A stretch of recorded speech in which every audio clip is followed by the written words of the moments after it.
Well, hey there, you're outside on the deck on the road with Salty today, and we're going to talk about something a little different, a little bit of a how-to as opposed to a what is. There are two ways to change the character of your valve amplifier in particular. One of them is to change the valves out. A little bit of technical expertise and research required there. An even simpler way is to change out the speaker. So today we're going to change the speaker in this little Fender Blues Junior. My son Max, who's a working musician, was going to sell this. He moved into a Vox AC30, I think, with the effects loop in it. This wasn't quite grunty enough, but it's perfect for home use, and they are a deceptively loud amp. When he was going to sell it, I thought, nah, that's kind of perfect for me, so I bought it off him.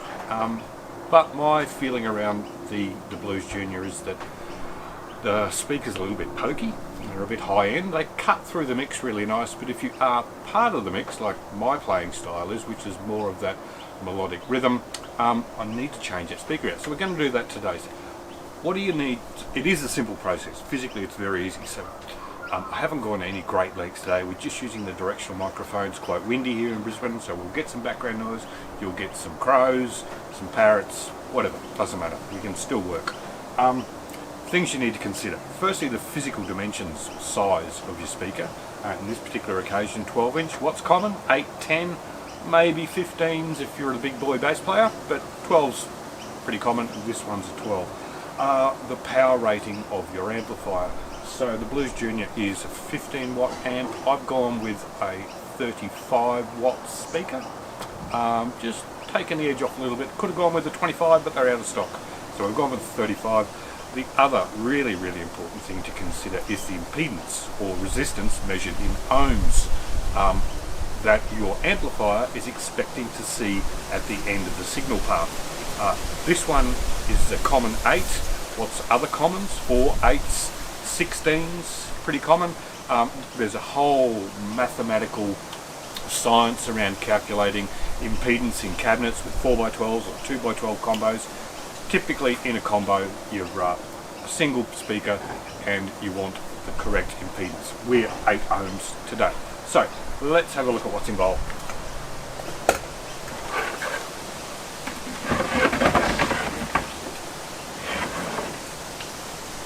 The Blues Junior's an open back speaker, as you can see, but there's a bit of machinery here and there's a reverb tank. The first thing we need to do is get this back plate off. So what you'll need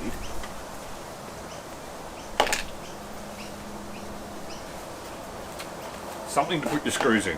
Really important. I'm going to use a battery drill to take the screws out. I won't necessarily use it to put them back in. So let's hook into that.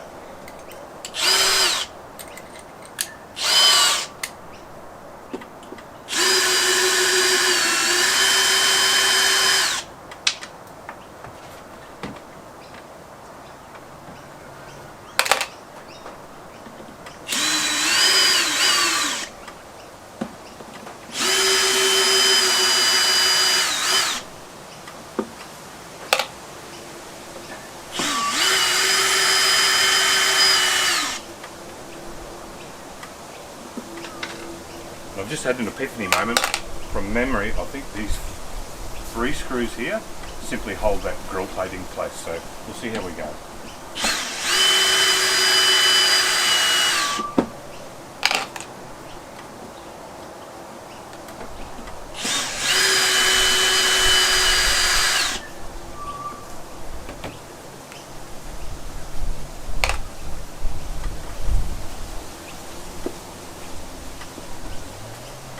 Maybe that one too. There we go.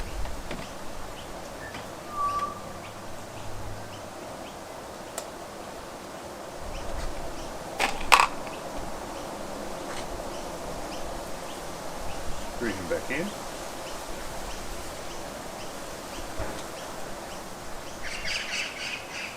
We'll set that aside.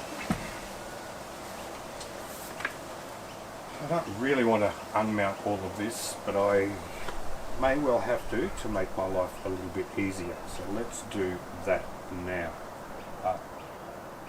Top and sides for these. So let's get into that. We'll do top first.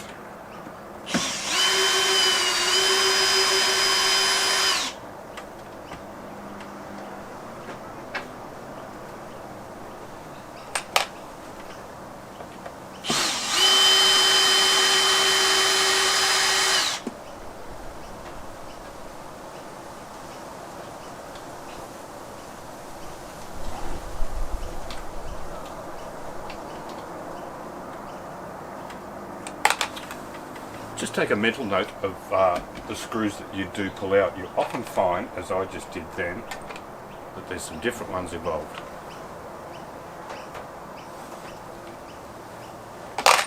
Take a mental note of where they go, or draw the back of your amplifier on a piece of A4 and just place the screws where they go. It's an old trick I learned when I used to fix laptops. So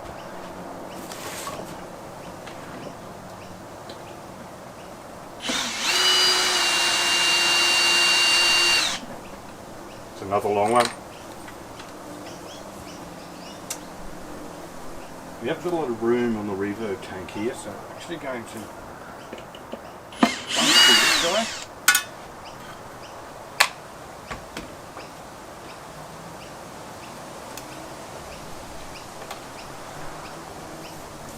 That should be fine. Yep, happy with that. He's starting to flap in the breeze.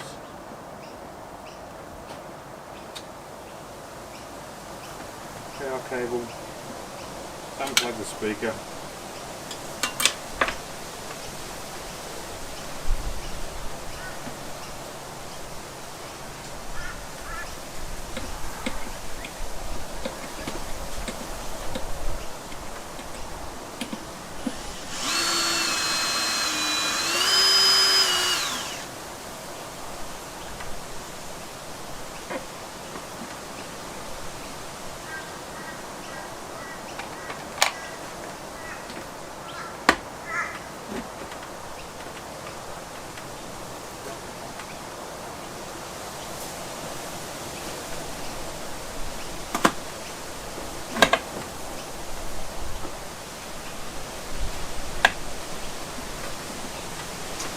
There's a bit of vibration tape holding the amplifier itself in place up here, but as you can see, that's come out quite nicely.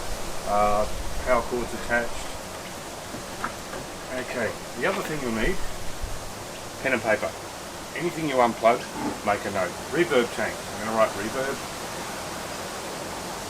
and it goes red, black in that orientation. So we can unplug that reverb tank. And we can set the amplifier itself aside.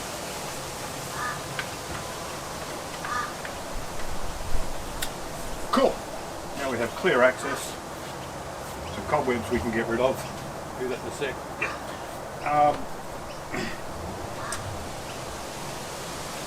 Here's another trick. You can see here, there's a faint red line on the positive terminal going to the speaker. I don't care how good you think your memory is, write that down. Right, red line, positive. Speaker, red, positive. I've seen some weird stuff inside amps before where they've just used common wiring with no definitive markings on either of the poles. It's really weird. Sometimes black's positive, sometimes it's just write it down, for God's sake, write it down. Why? We get that wrong, it's going to affect the long-term well-being of many of the components in the amplifier. Same with that impedance, that resistance. If we get that wrong, it's going to affect the longevity of certain components of your amp. So, write it down, pencil, paper, simple. Alright. You'll find lots of different mounting methods inside of amplifiers. Some of them will use nutserts, and there'll be nuts here where the thread is sort of seated into the headboard. This one's using simple wood screws by the look of it. You don't really need to concern yourself about mounting configuration, as in where the holes are in the speakers. Commons are 8s and 4s. This speaker's got 8 holes in it, but only 4 screws. I know this speaker's got 8 holes in it. I'm only going to put 4 screws back in it. Sometimes you buy a speaker and it'll come with a little ring of foam that's approximately 12 inches, 273 millimeters. That's in case the speaker is actually mounted on the front of the amplifier, so it's going to be extracted out of the front of the amplifier. This one's your traditional internal rear mount. Let's get those out.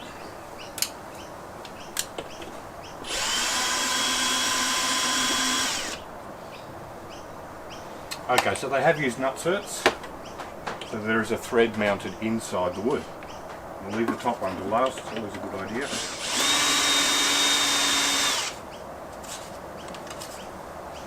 Black one's going in the speaker.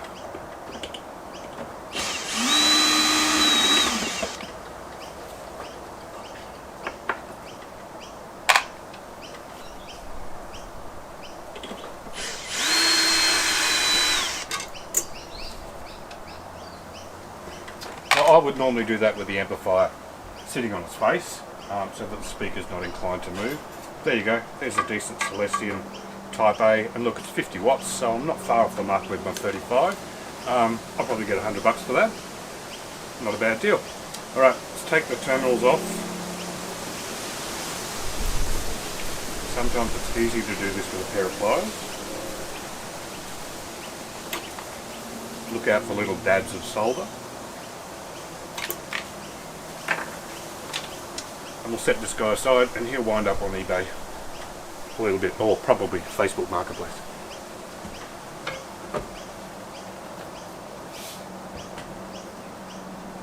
Alright, so I'm just going to clean out the inside of the speaker. Give me a moment.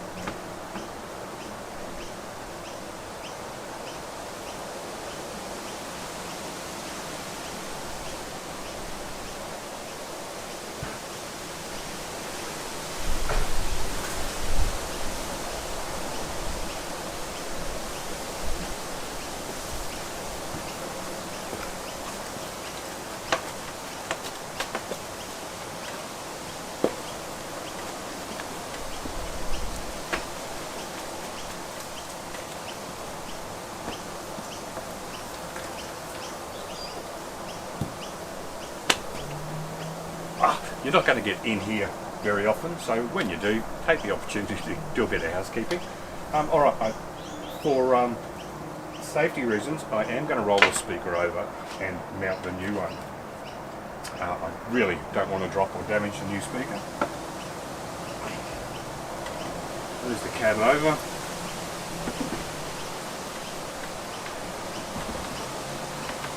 Roll him round.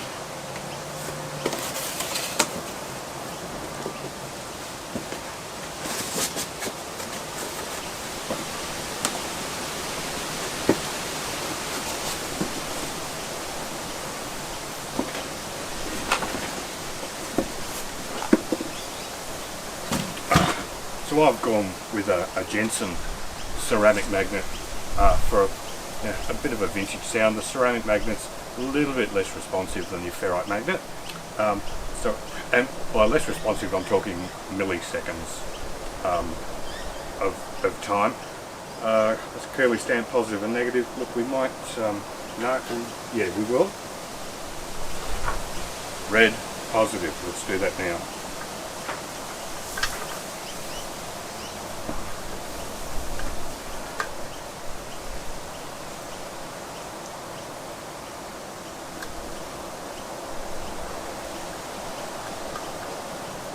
Cool, much easier to do out of the cabinet. Alright, now it's just a matter of lining up our holes and get that speaker in the orientation that we want it. Alright.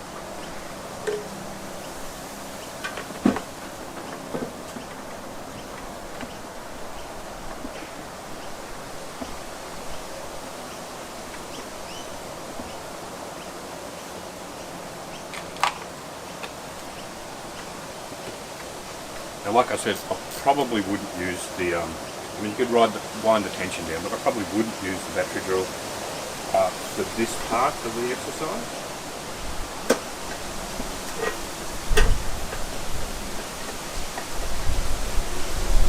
And really,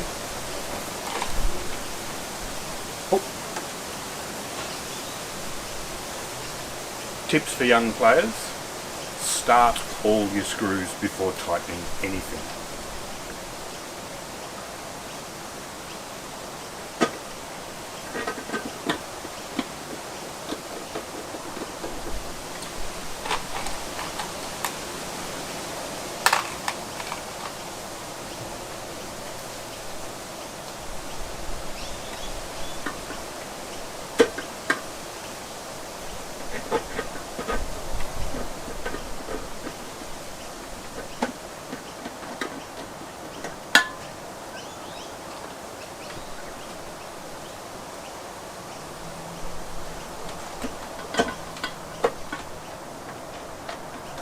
Right, so that's all 4 mounting screws are started.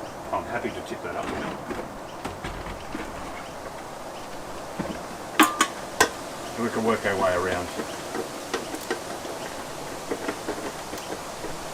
Diagonal.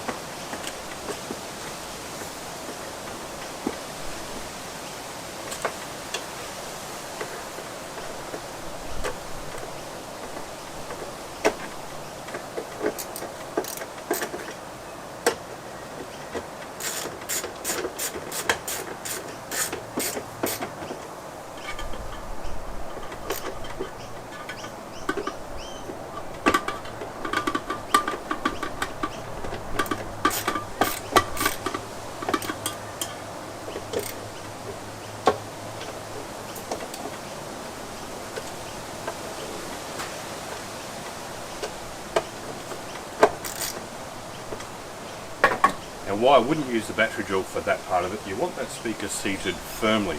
You don't want it seated to the point where you bow the frame, because that's going to distort what comes out of your speaker. So use your hands, use your eyes, and just sort of have a good feel.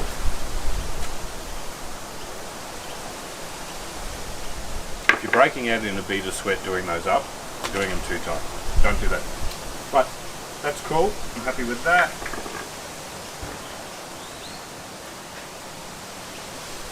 These are our long ones.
Plug our reverb tank back in. Red black.